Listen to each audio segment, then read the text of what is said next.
Bwana sifiwe. Haleluya. Ndabona abantu benshi bamwe twari tutaramanye nijoro mwo kwigira hino kugira ngo dufate umwanya mutoya turirimbe tuzobone gusoma ijambo ry'Imana.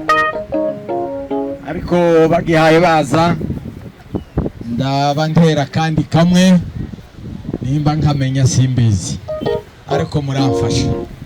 Bwana sifiwe. Kuishi kwetu siri ya Mungu,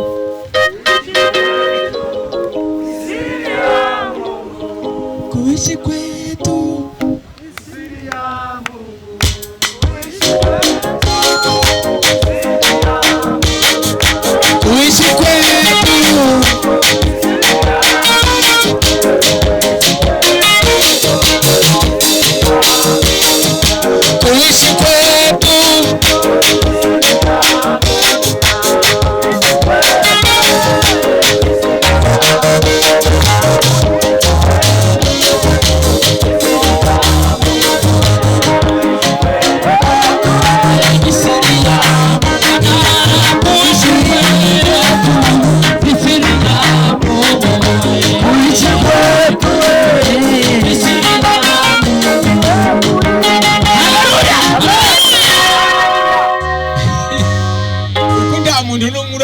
Kiswahili. Aiko nzaseka nuru. Ngabaye mute. Indirimbi hayidukorera mayitashi. Haleluya! Haleluya! Mugirira Imana gutya. Haleluya! Usubira mugirira Imana gutya. Haleluya! Haleluya! Ya. Tunaishi kwa neema kwa eneo hii. Tumeona mkono wa Mungu. Mungu ametunyoshea mkono wake. Mungu ametupa chakula. Mungu ametulinda maadui wetu. Bwana sifiwe. Hiyo ni siri ya Mungu. Bwana sifiwe. Timuyiririmbe nkangu umuntu wagiye kwa sebukwe. Imana igira abana ntabakwe igira. N'abana gusa twese turi abana. Bwana sifiwe sana. Haleluya! Ukuko ndashaka guyizi neza uyimba nkuyinyorora tubeka abagenda ko turabona kugira nta muntu bashire mu inanga birashana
ya Mungu. Kaza mbona basaza muri cecekeye habe niyo muceceka ni siri ya Mungu. Bwana sifiwe. Kuba tukiri hano ni siri ya Mungu. Kuba twaraciye muri bya bihe ni siri ya Mungu. Siri ya Mungu. Kuba tucinjira mu minembwe ni siri ya Mungu. Nino Ebenezer yabaye ni siri ya Mungu. Haleluya! Yeah! Bwana sifiwe. Siri ya Mungu. On serait tous morts. Lakini Mungu hakutaka. Maana yaravuga ngo tuzobaho.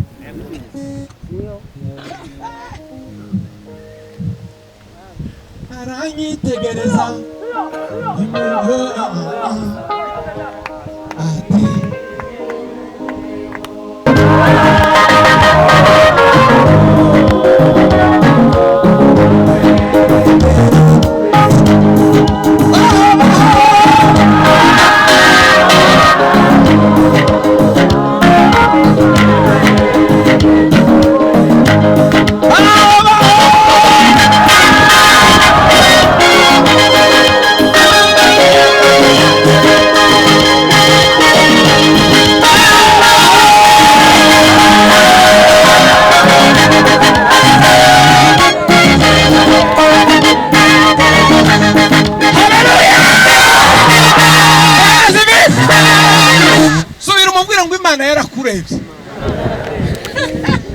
Haleluya!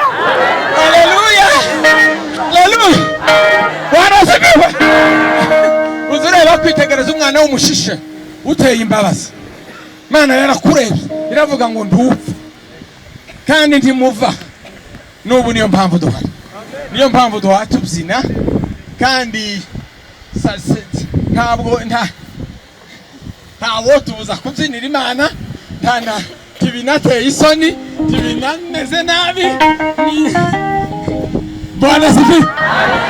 Nari mvuga noneho ngo uyu munsi turaririmba nk'indirimbo y'umukunga kandi ababuza amapenda ari abapasiteri gusa.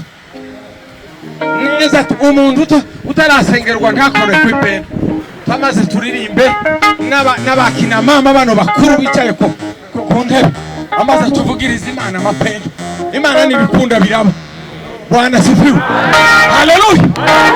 Reka dusoma no magambo twihuta. Ndabizi ko hari gahunda nishi. Tuvuge bukeya muri no Ebenezer. Turasoma ahantu habiri. Ahambere ni harya hatem gitabo cha Nehemiya. Nehemiya 8 no 10. Turongera dusome Zaburi. Tuvuge umwanya mutoya wo gushima Imana. Nehemiya 8 no 10 ijambo ry'Imana riravuze ngo maze arababwira ati nimugende murya inyama z'ibinure mumwe ibiryohereye mwohereza amafunguro abadafite icyo bahishiwe kuko uyu munsi ari umunsi werejwe Uwiteka wacu kandi ntimugira agahinda kuko kwishimana Uwiteka arizo mbaraga zacu. Nimuvuge ngo amina. Muvuga amina ndende. Bwana sifiwe. Turangirize Zaburi ya 84. Yo niyo Zaburi Imana yaduhaye uyu munsi. 84.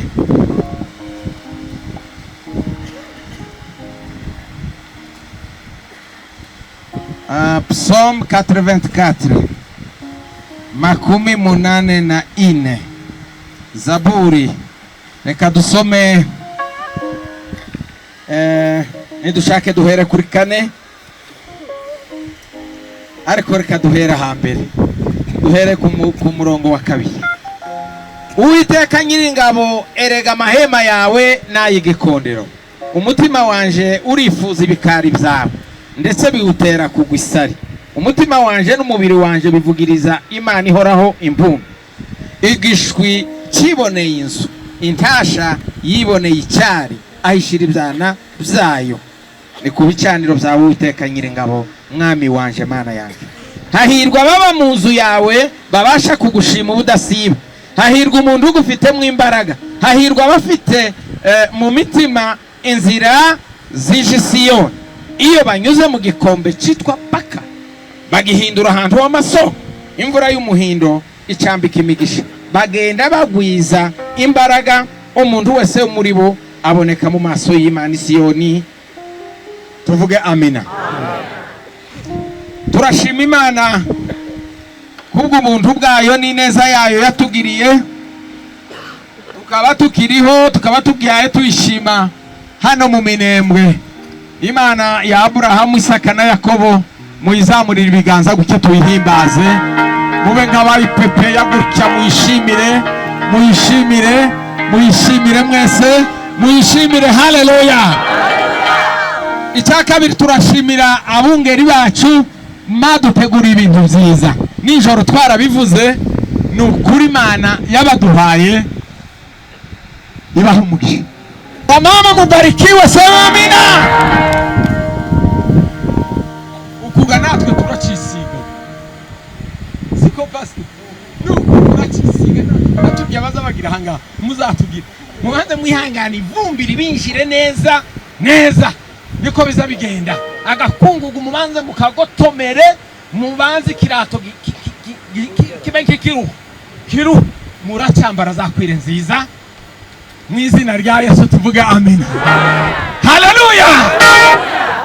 Ejo twaganiriye aya magambo Nehemiya yavuze, twibutsa igihe yabivuze. Ngo bahamagaye Ezra umutambyi kugira ngo azane igitabo cy'Imana, atangira gusoma amategeko y'Imana. Abantu ngo basanga baratsinzwe n'amategeko, basanga hari ibyabatsinze byabagora, ngo bimare kubagora ngo batangira kurira, bakarira. Umuntu wese yibutse ibyabananiye, kuko natwe tubyibuka tukarira. Hari byinshi cyane Imana twasenza, Imana ababyeyi bacu batubwiye, Imana y'inganga, Imana mwabonye ibitangaza ahangaha, Imana ya 96, Imana ya 98, Imana ya 2002, Imana ya myaka yose, Imana yo mu masuhuriro, Imana ya hehe mwagiye mubona. Ariko hakageraho guhura n'iyi si n'uburemere bw'isi, abantu benshi basa n'abananiwe, batangira kurekura. Natwe ko turarira, bararira, ngo bararira, ngo bamara barababwira ngo ubuntu bw'Imana kuko bubonetse, kuko Yerusalemu basubiye kuyubaka, mundimurire, ahubwo ngo uyu ni umunsi wo kwishima. Kandi icyo twishimira ni neema ya Mungu. Nimuvuge ngo haleluya, haleluya. Taririmba akaririmbo mwebwe mutari muharejo, akaririmbo kavuga ngo nubwo ntari inkwiri, nubwo ntari inkwiri.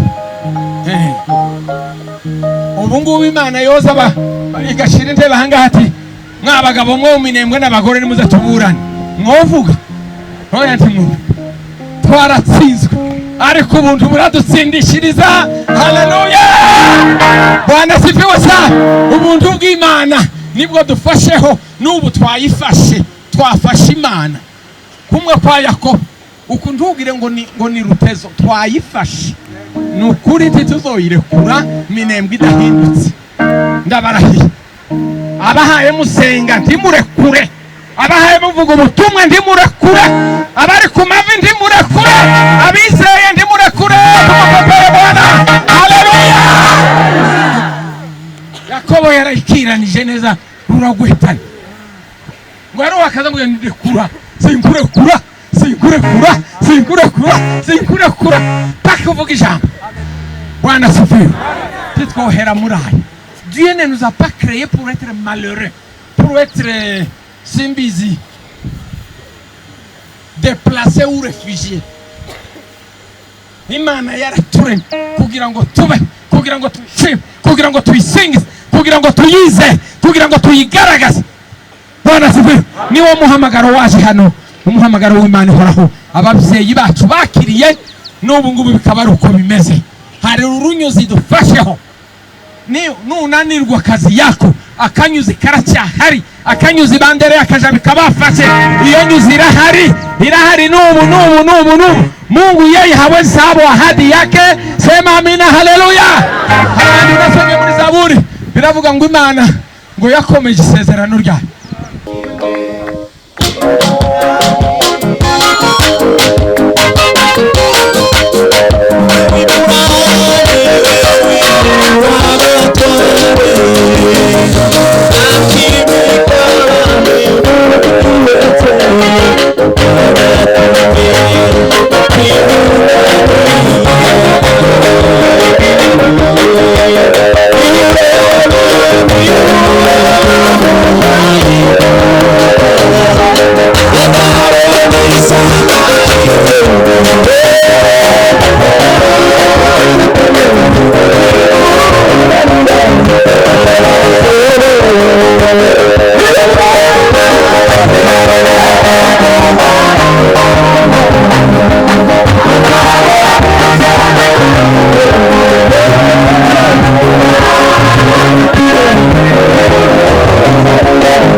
ngo wicare papa.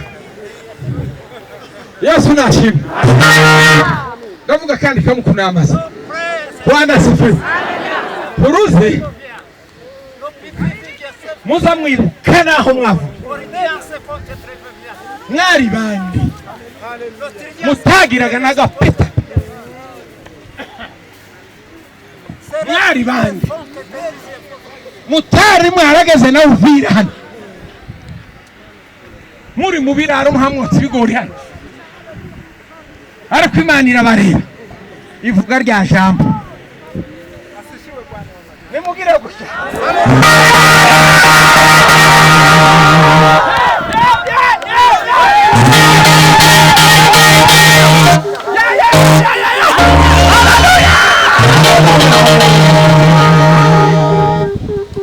Abungera abashumba mutize habe na bakabiga ku mahuguru mu biraro bagotomera amata mutagira n'ibirato,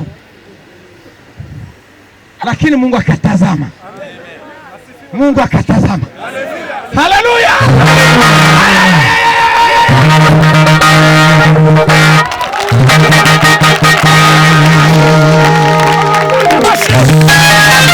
Niwe wimura abatware akabika abimutse anakimwe tirunaniza agiragiriwe.